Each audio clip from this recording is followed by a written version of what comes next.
Hello viewers, you join me on the Croatian coast again. Yes, occasionally I do take holidays and Diana, Jessica and myself will jump in the car and make the drive to the Croatian coast. And we're here not far from Split, which is an absolutely stunning city.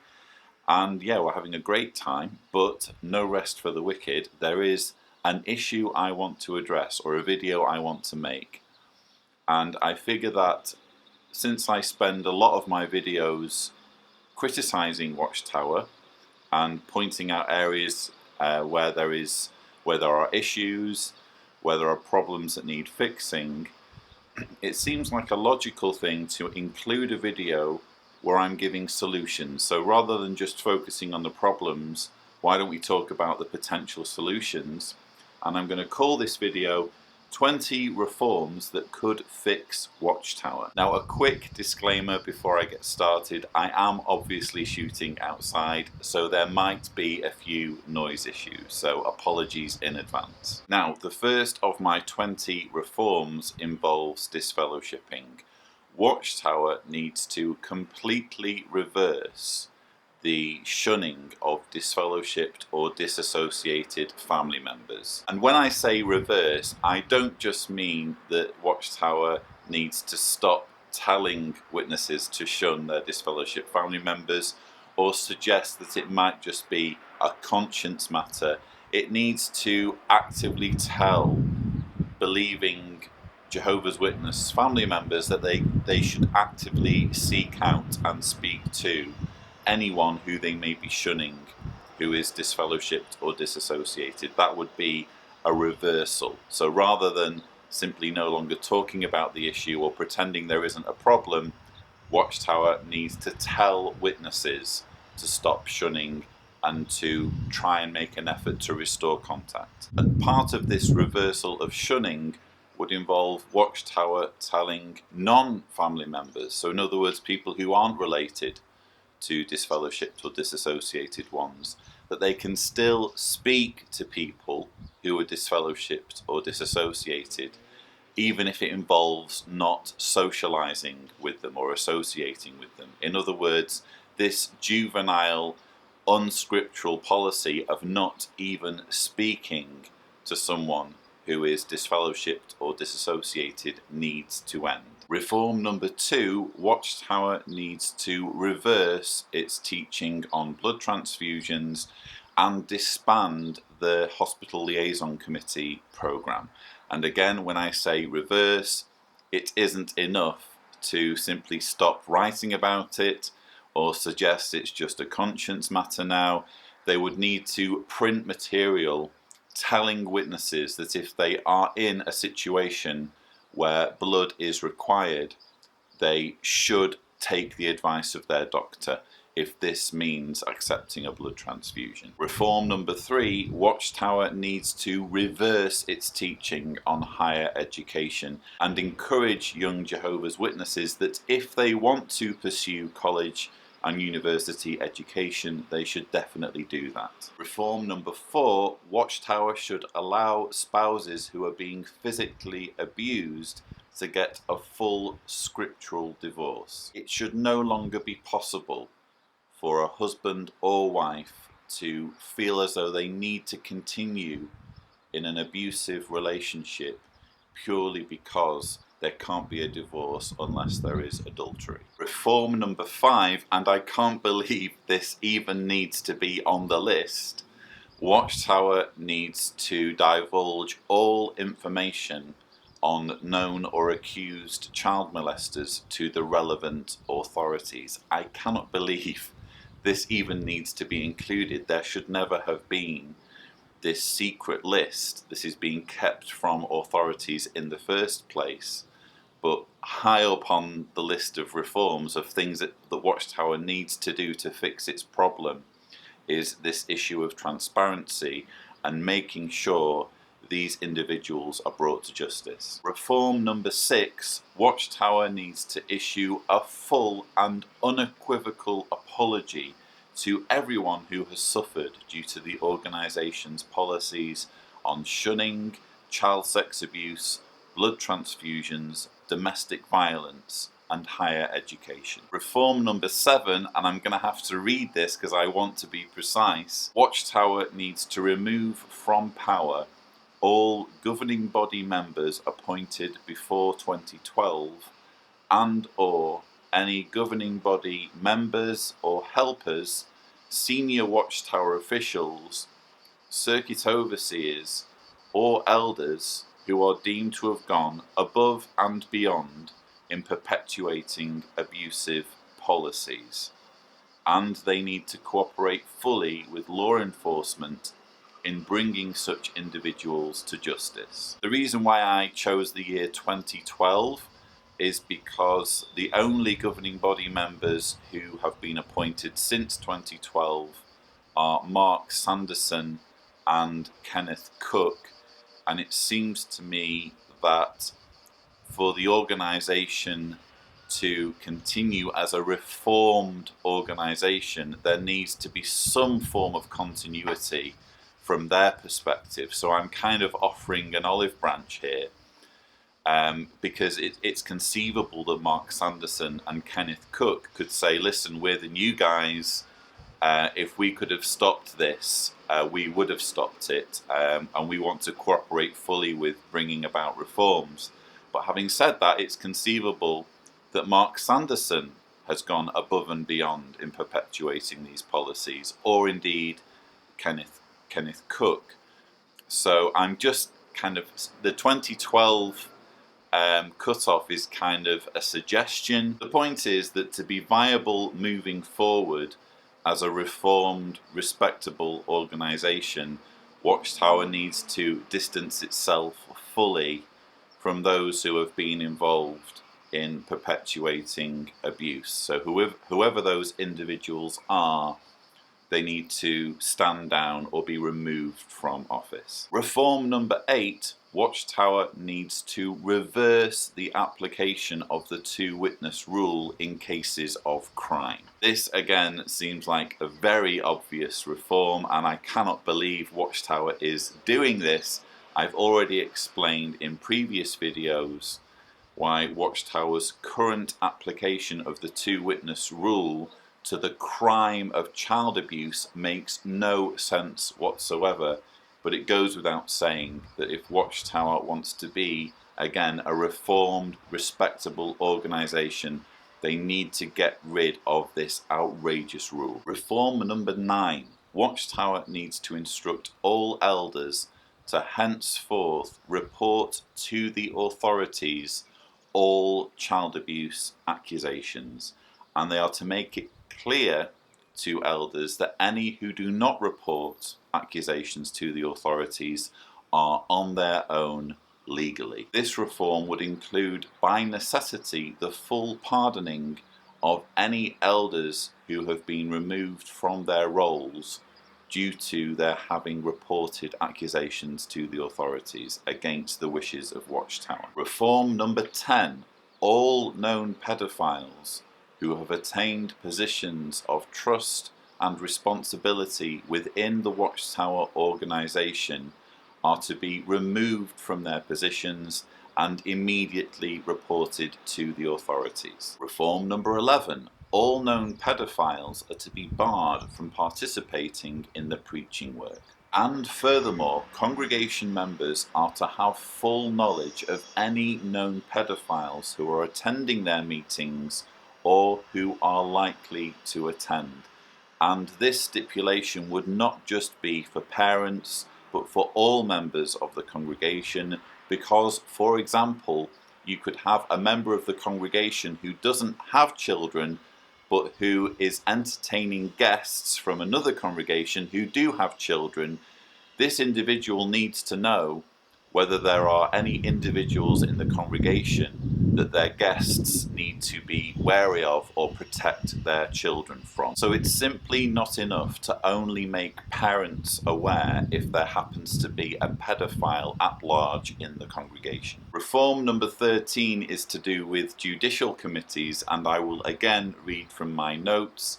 Watchtower is to instruct elders that henceforth they are to desist from asking questions of a sexually explicit nature, Evidence gathering is to be based on what the subject chooses to share or evidence from others. There are just too many horror stories of elders who have been selected to serve on a judicial committee using that as an opportunity to ask highly inappropriate, sexually explicit questions of someone who is in a vulnerable situation, and that whole practice needs to stop. Reform number 14 also relates to judicial committees.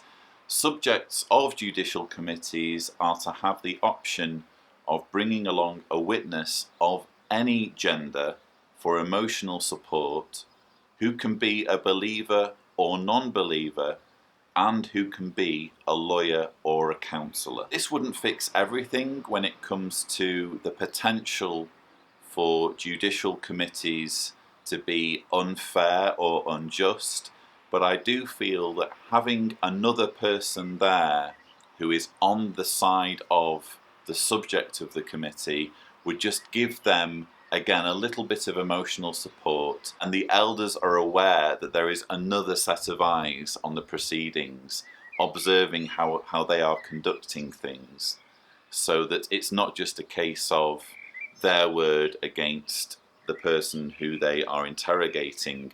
There's another party involved who can see what's happening. Now, the next 3 reforms are to do with legacy. So in other words, it's one thing to look forward and say, well, how do we stop abuses from happening in the future? It's another thing entirely to look backward and say, well, what do we do to make right all of the wrongs that we have allowed or been responsible for? So reform number 15 would be start a consultation with victims groups and relevant governmental authorities aimed at providing redress to all victims of childhood sexual abuse and submit to their recommendations. So this is a very obvious thing, but it's something that urgently needs to happen. Watchtower needs to listen to the victims.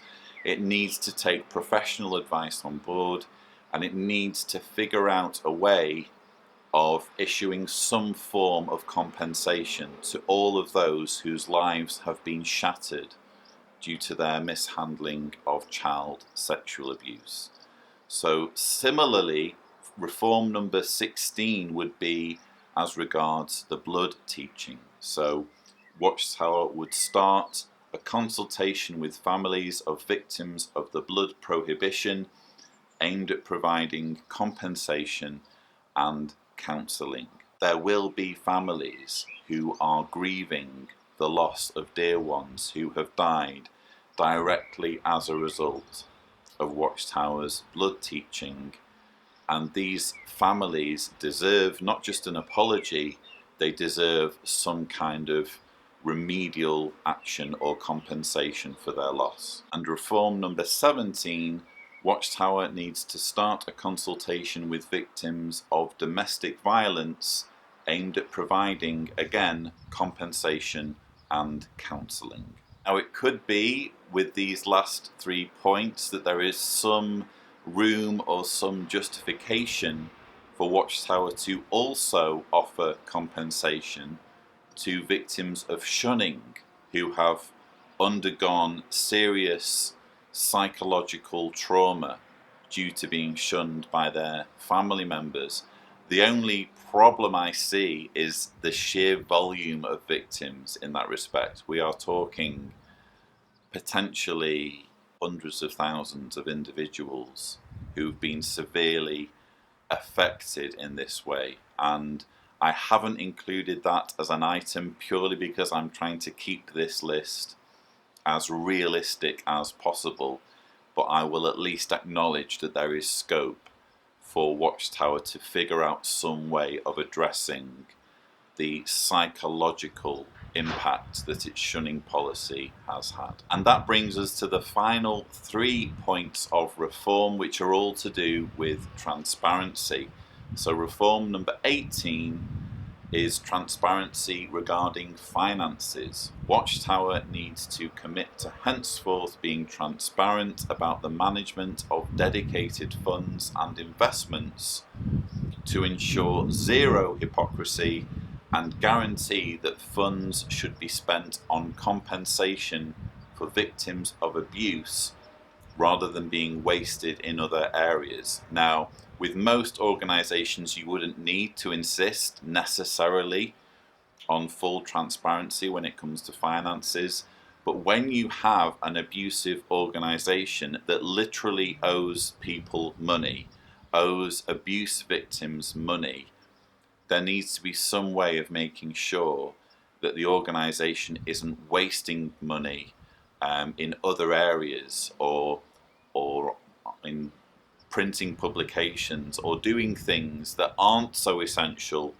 while neglecting areas that are essential, such as fixing the damage that's been done by its abusive teachings and policies. Reform number 19 involves transparency regarding policies. Watchtower needs to make all information on judicial or organisational matters freely available to all. So Watchtower basically needs to end the secrecy and all these levels of confidentiality, so that you have one set of instructions for people who are working at Bethel, one set of instructions for circuit overseers, one set of instructions for elders, and one set of instructions for publishers. If there are instructions that are applicable to all Jehovah's Witnesses, then all Jehovah's Witnesses should know them. They shouldn't be in this need to know guidebook or manual that only a certain strata, that only a certain tier of the hierarchy has access to. If information is impacting on people's lives, then all of those people need to be aware of it. So Watchtower absolutely needs to end this culture of secrecy when it comes to its policies and instructions. And the final reform, reform number 20, is transparency regarding history. Watchtower needs to make all publications from the beginning of its history easily accessible and searchable. And I'm aware that Watchtower has made steps in that direction by putting its Watchtower magazines going back to 1950 on Watchtower Online Library, and they've also increased the years available for other publications. But really, Watchtower needs to make all of its publications available, and it has the technology to do that. It could do it tomorrow if it wanted to. But the reason why it doesn't do that, the reason why it doesn't want you reading stuff that the organisation printed during the years of Russell and Rutherford, is because it increases the likelihood that witnesses will figure out that this is really just a man-made organisation with man-made teachings. But if Watchtower wants to talk about its history, it shouldn't be selective. It shouldn't whitewash its history. It should fully open up about its history so that members have a truly informed choice when it comes to deciding whether this truly is God's organisation or not. So that would be my final reform: make all the publications available. Now, almost inevitably, there will be something that I haven't mentioned that maybe some of you are screaming at the screen, why haven't you mentioned this? By all means, put it in the comments below, so at least it's available there, even if I haven't talked about it. But for the most part, I've tried to keep this list as attainable from Watchtower's perspective as possible. So, for example, I haven't included anything about homophobia, and I haven't included anything about the subjugation of women, because really and truthfully, the issues of homophobia and the subjugation of women are not unique to Jehovah's Witnesses. They are more of a Christian issue and more of a Bible issue than something that is exclusive to Jehovah's Witnesses. There needs to be a balance between addressing issues that are unique to Watchtower and addressing issues that are basically a matter of the Bible and Christianity and Christian faith. Bottom line, even if there is something that is missing from this list, another way in which the organisation could improve itself, at least by getting rid of shunning, you've made it possible for people to vote with their feet, and that in turn makes the leadership more accountable, so they know that if they don't want people to leave, if they don't want there to be a mass exodus, they need their teachings to be reasonable and humane. But that's basically my list of 20 reforms that could fix Watchtower. Let me know what you think in the comments below. I hope you have enjoyed this change of scenery, even if it has come at the expense of background noise and construction site noises in the background. But I can tell you this is a truly jaw-droppingly beautiful part of the world. I wish I could show you around a bit, but I'm having a really nice time just relaxing with the family, getting my energy reserves back, obviously doing a little bit of work still, but yeah, it's nice to again think in terms of solutions rather than only in terms of problems. So I hope you have enjoyed this video. Please don't forget to subscribe for more videos, and as always, thank you for watching.